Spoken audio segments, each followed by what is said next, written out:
In today's video, I'm gonna show you my top 5 tips on how to turn your loop into a full song.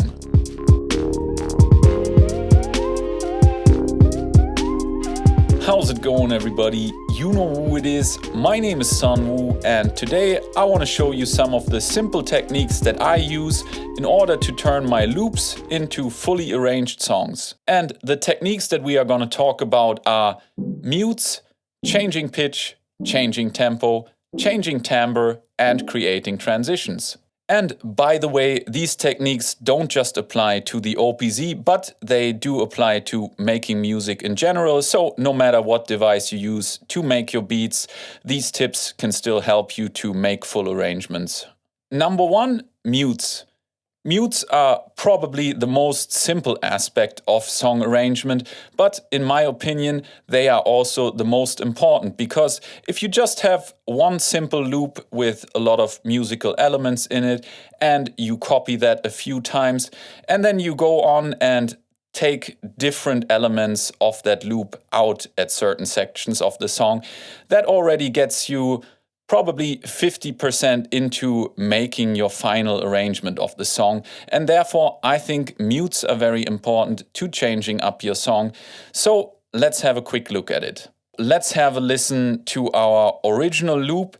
This loop contains all the tracks that I have here, so kick drum, snare drum, hi-hat, sample, bass, lead synth, arpeggiator track, chords, and the tape track, and all of them are filled with some kind of information.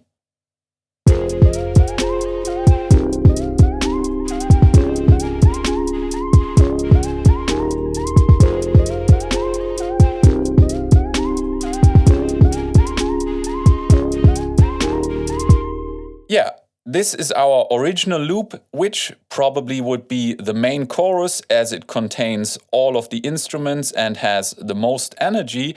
So now let's try to create something like a pre-chorus or a breakdown pattern.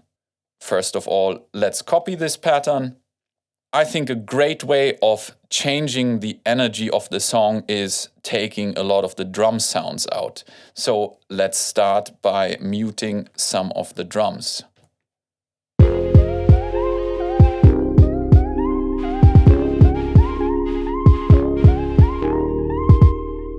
And that already makes quite a big difference if we compare it to the original pattern. This is the original. And this the new one. But I think we can do some more mutes. Let us mute the vocal sample that I'm playing, but I will only mute the dry signal, so I will still have the signal that's going to the effects and to the tape track activated. And let's listen to it again.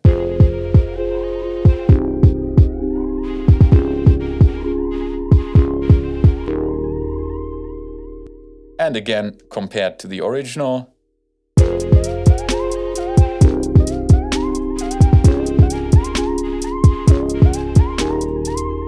And you can hear just muting a few elements of the song already made a huge difference to how this pattern is perceived. Now let's move on to number 2, changing pitch. Changing pitch is another very simple way of just switching some things in your pattern up and making them feel fresh, although you are basically not doing anything new. All you've done is pitched it 12 semitones up or 12 semitones down, or 24 if you feel like it. So let's do this to one of the elements in the beat. Let's quickly check what it sounds like.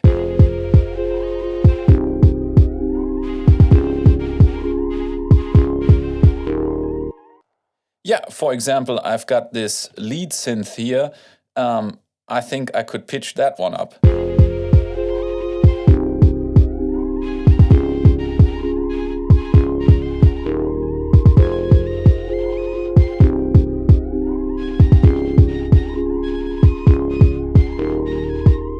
Yeah, I think that's a good thing to do in this breakdown pattern, because all the other elements in this pattern are sounding quite dark and moody.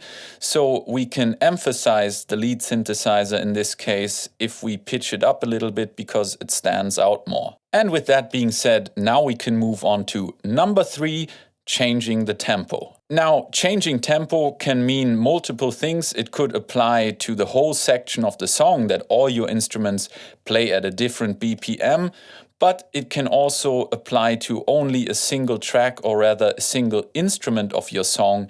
For example, if the bass is playing very long notes in one pattern, you could shorten the notes and play them more staccato. So that's what we're going to do now. Okay, let's play the original pattern again, and I want you to pay close attention to what the bass line is playing.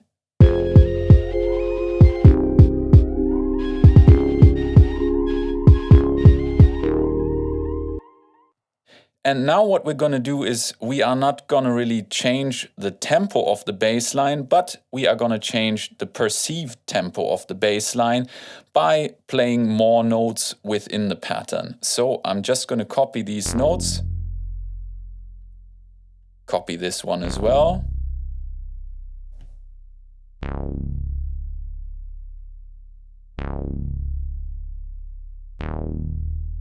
Yeah, so instead of playing one long note, we just divided it into 4 and repeated it 4 times. And let's listen to what that sounds like now.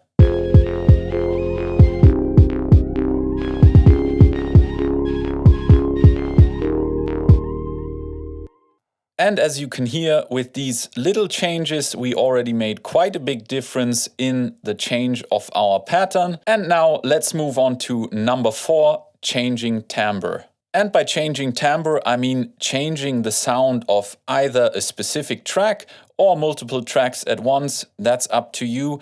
This can either be done in a very simple way by just filtering a certain track, or you can also do it more obviously by exchanging the instrument of a specific track for another instrument. So we're going to do this on the lead track in this case.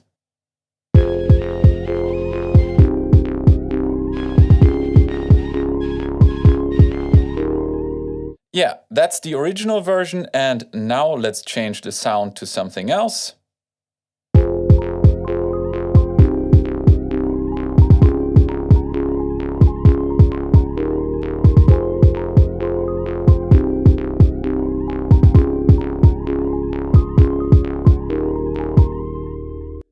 Now again, let's compare it to our very first original pattern.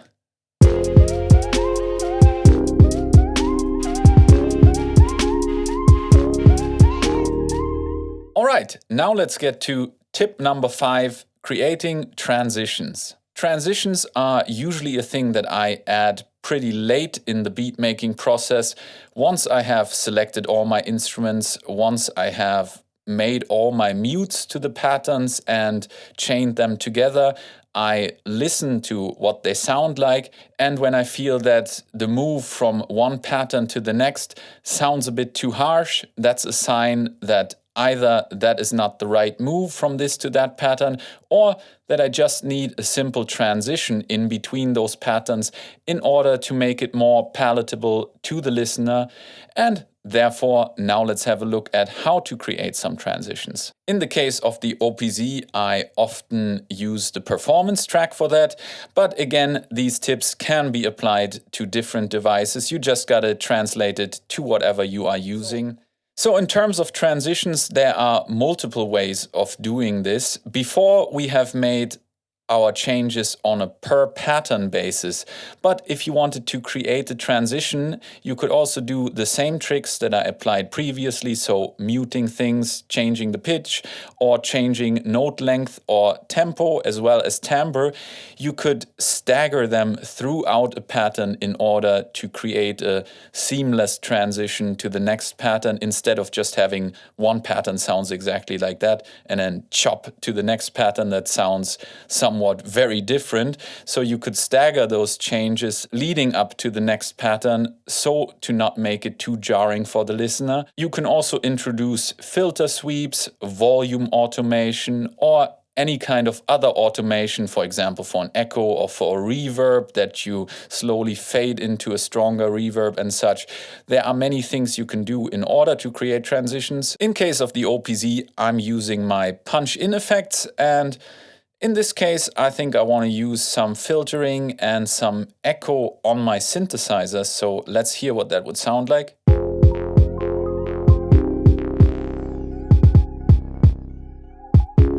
Yeah, so I will put that into the sequence back here. And also, I want my hi-hats and my snare to come back in at the end of the pattern. So I don't want them to start only on the next pattern, but I want them to start just before the next pattern. So first I will unmute my snare and my hi-hat, and now using the punch-in effects, I will mute them just up to this point. In other devices, you will have an easier time doing this. On the OPZ, the way I'm doing it now is one way of doing it.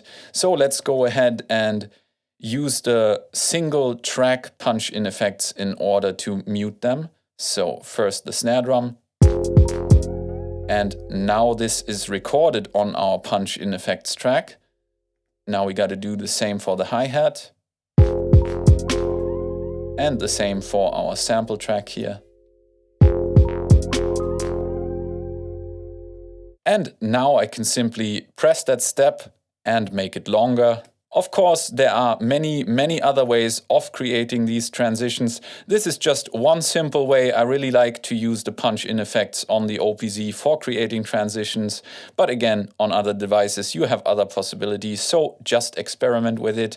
And now that we have created the transition, let's listen to it from our new pattern transitioning into our old pattern.